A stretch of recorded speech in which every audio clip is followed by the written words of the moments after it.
আপোনালোকে যদি RCT treatment কৰিছে ডেন্টিষ্টজনে আপোনালোকক কেপিং এটা লগাই ল'ব দিয়ে কেপ এটা লগাই ল'ব কয়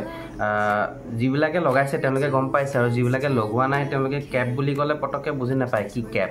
তো সেইকাৰণে আজি ভিডিঅ'টোত মই আপোনালোকক কেপটো দেখুৱাম যিটো RCT ট্ৰিটমেণ্ট আছে তাৰ ভিডিঅ'টো নেক্সট ছেকশ্যনত আমি বনাবলৈ চেষ্টা কৰিম আজি ধৰক RCTটো যদি আমি কৰি লওঁ বিগ চিক নাইকিয়া হৈ গ'ল তো দাঁতটো যিটো ফিল আপ কৰিলোঁ ফিল আপ কৰা মেটেৰিয়েলটো ভালকৈ ৰাখিবলৈ কাৰণে এটা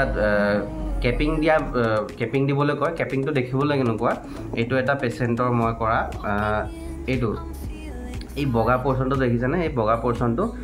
এই পৰ্চনটোৱে কেপিং বুলি কয় কেপিং মানে কি দাঁতটো চাইজ দেখিবলৈ একদম দাঁতটো চাইজ একে ডিজাইনৰ দাঁতটোৰ নিচিনাই দেখিবলৈ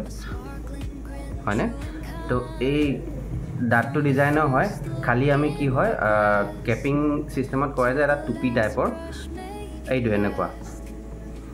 এটা টুপি ডিজাইনৰ হয় দাঁতটো নৰ্মেল আমি ট্ৰিটমেণ্ট কৰাৰ পিছত যিটো আছে দাঁতটো এইটো সৰু কৰা হয় কাটি পেলাই দাঁতটো সৰু কৰি পেলাই জোখ লৈ পেলাই আমি লেবৰেটৰী পঠাই দিওঁ লেবৰেটৰী এনেকুৱা টুপি ডিজাইনৰ এটা বনাই দিয়ে কেপ এইটো আমাৰ মেডিচিনৰ ভাষাত এইটো PFM বুলি কোৱা হয় কেপিং ক্ৰাউন তো এইটো দেখিবলৈ এনেকুৱা হয় এইটোকে কেপ বুলি কোৱা হয় যিটো ফিল আপ আমি কৰোঁ ফিল আপটো ধৰি ৰাখে ভালকৈ ধন্যবাদ